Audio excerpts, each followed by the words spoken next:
Hello everybody, it's Sharon Seville here again at First Executive Recruitment. Well, if you didn't already know, it's April Fool's Day today, and I have to admit I have already been trickstered every single year. You'd actually think I'd learnt my lesson, wouldn't you? But oh no. I am clearly a very easy target, which I am not happy to admit, but I do think that's down to my innocence and my non-conniving mind. Unlike certain people that will remain nameless, I will get you back. Anyway, most of us know that it's April Fool's Day, of course, but I actually wonder how many know that April is also Stress Awareness Month. So with both of these in mind, I've decided to do my daily quip verse today about laughter and smiling, both of which can help with stress and anxiety. And the super thing is that both can actually be done in the comfort of your own home. Don't cost a penny, but are actually incredibly valuable. So I thought I'd actually start with some facts first of all. So here goes. Now, I'll have to read these off because my memory isn't great, and I did book onto a memory awareness course, but I forgot to go. Boom. Sorry, what can I say? Now, the first thing that I'm reading here is apparently laughter is one of our most ancient forms of expression and communication. And it says humans laughed before they actually spoke. The mechanism of laughter is so ingrained in our brains that babies as young as 17 days old have been observed doing it. And another one that I read and made a note of was, it says, intriguing study about laughter and the fact that it's rarely tied to humour. Some graduate students listened in on normal conversations at local shopping centres in the States, and they found that out of 1,200 laugh episodes, only about 10% were generated by a joke. So laughter really does have that bonding function between individuals in a group, and you know, I think we can all see and agree with that. Apparently rats and monkeys laugh.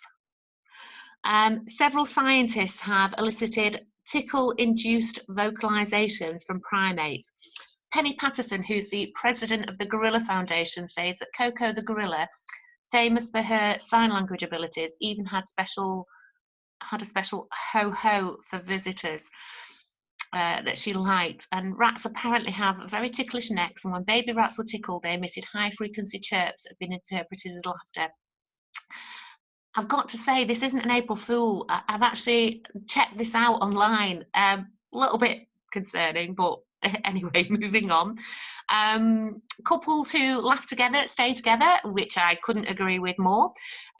It says here, a professor invited couples into his lab and asked each partner to discuss something that irritated him or her about the other partner. The couples who tackled the stressful situation with laughter not only felt better in the moment, but had higher levels of relationship satisfaction and stayed together longer than couples who didn't crack a smile. So there you go, crack a smile, you know, even with the dodgy jokes that I keep on telling to my other half. It says the next one is laughing. Oh, now this one's interesting. Laughing burns more calories than you think.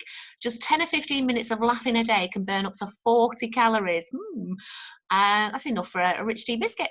According to a university study, researchers determined that the increase in heart rate and oxygen consumption during these funny moments boosted the burn. Definitely need to try that one. And laughter really is the best medicine. I think we can all agree with that one as well. And it says here, study after study has pointed to the health benefits of laughter. Research from a university showed that laughter improved the memory of adults in their 60s and 70s. Researchers found that hilarious movies improved the function of blood vessels and increased blood flow in groups of 20, 30-somethings. And other research has shown that laughter can improve immunity, help regulate blood sugar levels, and improve sleep. So there you go. There's a lot to be said for this here laughter malarkey. And apparently your sense of humour might be genetic. I have to agree with this because my mum and dad are nutty as fruitcakes. So maybe it's not genetic because I'm clearly very sensible.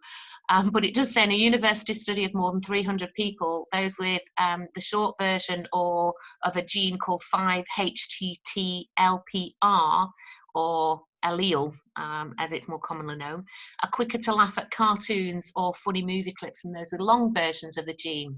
That particular gene has long been associated with a study of depression, but this is the first study to look at its connection to positive emotions. And people with short alleles may flourish in a positive environment and suffer in a negative one, while people with long alleles are less sensitive to environmental conditions. That's actually quite worth knowing from a work perspective, really. I don't think you can gene test somebody before you start working with them. So there you have it. Laughter and smiling can make you feel better, help you lose weight, help your relationship through those tougher times, maybe like right now when sales of ear protection and duct tape is going through the roof. And of course, it keeps your stress and anxiety at bay. I did actually read somewhere that even a forced smile can trick the brain into happiness, which of course boosts your health too. And it actually spurs a chemical reaction in the brain that helps you lift your mood, and it lowers stress, it boosts your immune system. I'm sure there are other factors, but if you don't believe me, Google it. So on that note, if laughter and smiling helps pick yourself up from the doldrums, I'm going to leave you with a few of my favourite mum jokes that you can share with the kids or roll your eyes. That's completely up to you. They make me chuckle, but I'm a bit of a kid at heart anyway, so maybe that's why. So here goes. When do cows go to sleep? When it's past your bedtime. What do you call twin police officers? Copies. I'm so sorry. Two fish in a tank. One says to the other, I hope you know how to drive this thing. Two cows in a field. One says to the other, do you ever worry about mad cow disease? And the other one says, why should I? I'm a duck. The skeleton walks into a bar and the bartender says, what will you have? And the skeleton says, give me a pint of beer and a mop. Sorry. Green beans are the most zen of all the vegetables because they found their inner peas.